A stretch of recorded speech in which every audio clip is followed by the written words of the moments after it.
Nous allons maintenant rappeler les règles de calcul sur les fractions. Ces règles s'appliquent aussi quand on fait du calcul littéral. Premièrement, multiplication d'une fraction par un nombre réel.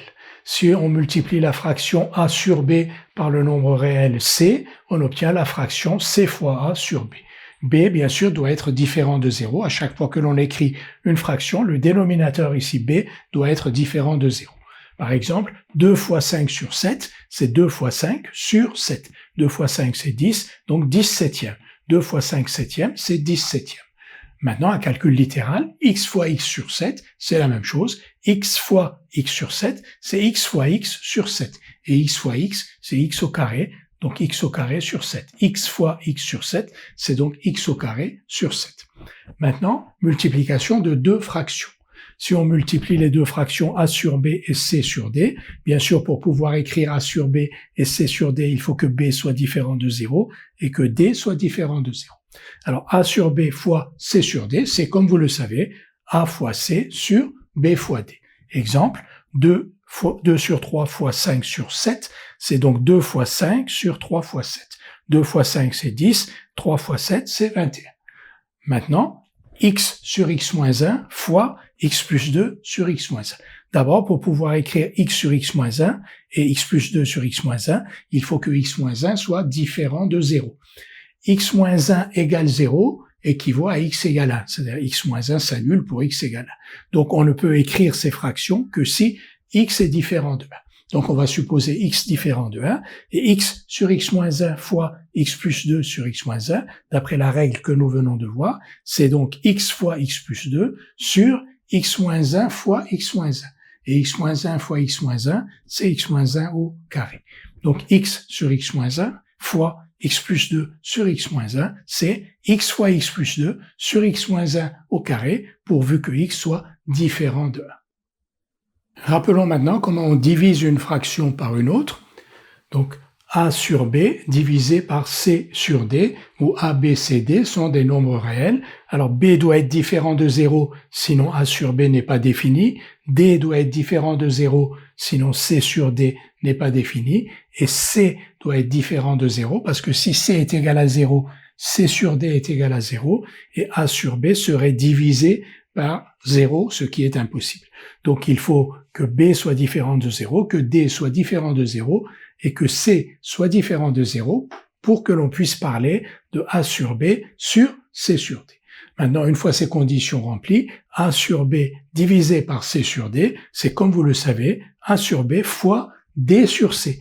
C'est-à-dire que à la place du quotient, on met une multiplication, et à la place de c sur d, on met donc d sur c. Et donc a sur b sur c sur d est égal à a sur b fois d sur c, c'est-à-dire a fois d sur b fois c. Deux illustrations, racine de 2 sur 3 divisé par 5 septièmes. Racine de 2 sur 3 divisé par 5 septièmes, c'est donc racine de 2 sur 3 fois 7 cinquièmes, c'est-à-dire 7 racine de 2 sur 15, c'est-à-dire 7 fois racine de 2 sur 5 fois 3. 7 fois racine de 2, c'est 7 racines de 2, et 5 fois 3, c'est 15. Maintenant, x sur x2 plus 1 divisé par 7 sur x moins 5.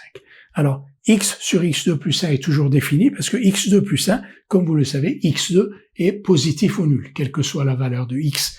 Donc, x sur x2 plus 1 est toujours défini parce que x2 plus 1 ne s'annule jamais. 7 sur x moins 5, pour que 7 sur x moins 5 soit défini, il faut que x moins 5 ne soit pas nul. X moins 5 est nul pour x égale 5. Donc si x est différent de 5, x moins 5 est différent de 0. Donc pour x différent de 5, on peut parler de 7 sur x moins 5. Et on peut parler de x sur x2 plus 1 divisé par 7 sur x moins 5. Et on applique notre règle, x sur x2 plus 1 divisé par 7 sur x moins 5, c'est tout simplement x sur x2 plus 1 fois x moins 5 sur 7. Maintenant, x sur x2 plus 1 fois x moins 5 sur 7, c'est x fois x moins 5 sur x2 plus 1 fois 7. X fois x moins 5 sur 7 fois x2 plus 1. Nous allons maintenant rappeler comment on additionne deux fractions. Premier cas, les deux fractions ont le même dénominateur, c'est le cas le plus simple. Donc soit A, B, C, trois nombres réels avec B différent de 0. On va donc additionner A sur B et C sur B. B est différent de 0 pour que les fractions A sur B et C sur B puissent être définies. Donc A sur B plus C sur B, c'est tout simplement A plus C sur B. Comme ces deux fractions ont le même dénominateur, il suffit d'additionner leur numérateur et de garder le dénominateur pour faire l'addition A sur B plus C sur B. Donc A sur B plus C sur B, si B est différent de 0, est égal à A plus C sur B. Exemple, 12 17e plus 27 17e. Donc, ces deux fractions 12 17e et 27 17e ont le même dénominateur 17. Donc, on met le dénominateur 17 et au numérateur 12 plus 27. 12 plus 27, c'est 39. Donc, 39 17e. Maintenant, du calcul littéral, x sur x moins 1 plus x plus 7 sur x moins 1. Pour pouvoir définir x sur x moins 1 et x plus 7 sur x moins 1, pour que ces fractions soient définies, il faut que leur dénominateur soit différent de 0, donc que x moins 1 soit différent de 0. Pour que x moins 1 soit différent de 0, il faut que x soit différent de 1. Si x est différent de 1, x sur x moins 1 plus x plus 7 sur x moins 1, c'est donc l'addition de deux fractions qui ont le même dénominateur. Donc égal, le même dénominateur, on le pose ici, et au niveau du numérateur, x plus 7, oui. A sur b plus c sur b égale a plus c sur b. X sur x moins 1 plus x plus 7 sur x moins 1 pour x différent de 1 égale x plus 7 sur x moins 1. X plus 7, x plus x, ça fait 2x, donc 2x plus 7 sur x moins 1 pour x différent de 1. Deuxième cas de figure, les deux fractions a sur b et c sur d que l'on cherche à additionner n'ont pas le même dénominateur. On va se ramener au cas précédent en les réduisant au même dénominateur. Cela signifie que l'on va pour chacune de ces fractions trouver une fraction qui lui est égale de manière à ce que ces deux nouvelles fractions aient le même dénominateur. Donc, on va additionner a sur b et c sur d, b et d étant bien sûr différents de 0, sinon les fractions a sur b et c sur d ne seraient pas définies. Donc, on cherche à additionner donc ici a sur b plus c sur d. On va remplacer a sur b par une fraction qui lui est égale en multipliant son numérateur et son dénominateur par le nombre réel d qui est non nul. Donc a sur b, c'est la même chose que a fois d sur b fois d. Voyons, on peut simplifier par d. Donc a sur b égale a fois d sur b fois d pourvu que d soit différent de 0. Et c sur d, lui, il est égal à c fois b sur d fois b. Voyons, on peut simplifier par b et on retrouve c sur d. Pourquoi on a multiplié ici le numérateur et le numérateur par d et ici le numérateur et le dénominateur par b? Pour obtenir le même dénominateur, ici b fois d, d fois b, qui est le même nombre réel.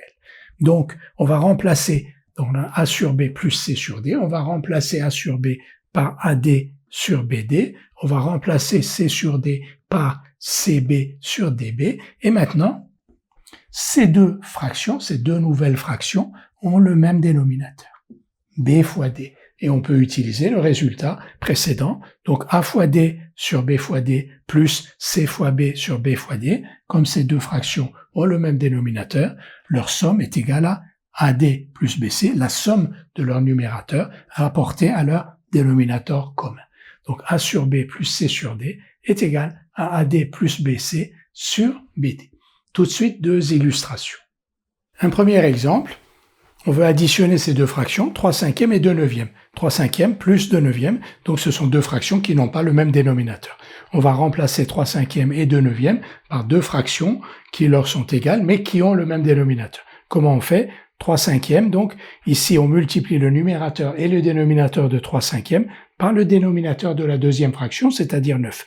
3 cinquièmes est égal à 3 fois 9 sur 5 fois 9. Parce qu'on multiplie son numérateur et son dénominateur par le même nombre réel 9 qui est différent de 0, on obtient une fraction équivalente.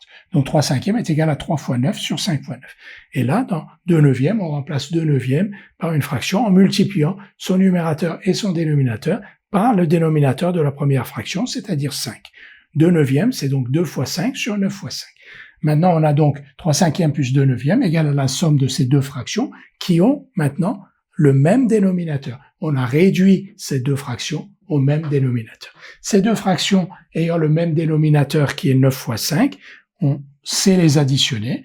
on a un dénominateur qui est 9 fois 5, et au numérateur, on additionne les deux numérateurs. Donc 9 fois 5 au dénominateur, et au numérateur, 3 fois 9 plus 2 fois 5.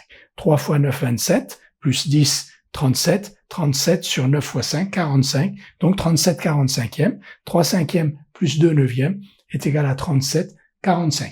Bien entendu, si vous connaissez le résultat par cœur, vous ne faites pas toutes ces étapes, donc A sur B plus C sur D égale AD plus BC sur BD, donc 3 cinquièmes plus 2 neuvièmes égale 27 plus 10, 37 sur 45. Deuxième exemple, nous allons calculer 3 sur x moins 1 plus 5 sur x moins 2. 3 sur x moins 1 n'est défini que si x est différent de 1. 5 sur x moins 2 n'est défini que si x est différent de 2. Donc 3 sur x moins 1 plus 5 sur x moins 2, on va le calculer pour x différent de 1 et x différent de 2. On va remplacer 3 sur x moins 1 par une fraction qui lui est égale, qui est celle-ci, que l'on obtient en multipliant son numérateur et son dénominateur par le dénominateur de la deuxième fraction, c'est-à-dire par x moins 2. Donc 3 sur x moins 1, on va le remplacer par une fraction qui lui est égale, qui est celle-ci, 3 fois x moins 2 sur x moins 1 fois x moins 2. Vous voyez que si vous simplifiez par x moins 2, on réobtient 3 sur x moins 1. Plus, et maintenant cette deuxième fraction, on va la remplacer par une fraction qui lui est égale et que l'on obtient en multipliant son numérateur et son dénominateur par le dénominateur de la première fraction. Donc on remplace 5 sur x moins 2 par 5 fois x moins 1 sur x moins 2 fois x moins 1. Et donc on a maintenant deux nouvelles fractions qui sont celles-là, qui sont donc celle-ci égale à la première, celle-là égale à la deuxième. Et quel est l'intérêt? C'est que ces nouvelles fractions ont le même dénominateur. Elles ont le même dénominateur parce qu'on s'est arrangé pour que ce soit le cas en multipliant x-1 par x-2 et en multipliant x-2 par x-1. Maintenant, on a la somme de deux fractions qui ont le même dénominateur. Donc, on pose le dénominateur là et on additionne les numérateurs. Donc 3 sur x-1 plus 5 sur x-2 pour x différent de 1 et x différent de 2 est égal à 3 fois x-2 plus 5 fois x-1 sur x-1, x-2. Et si on développe, 3x moins 6 plus 5x moins 5, ça donne 8x moins 11 sur x moins 1 fois x moins 2. Donc 3 sur x moins 1 plus 5 sur x moins 2 égale 8x moins 11 sur x moins 1 fois x moins 2 si x est différent de 1 et x différent de 2.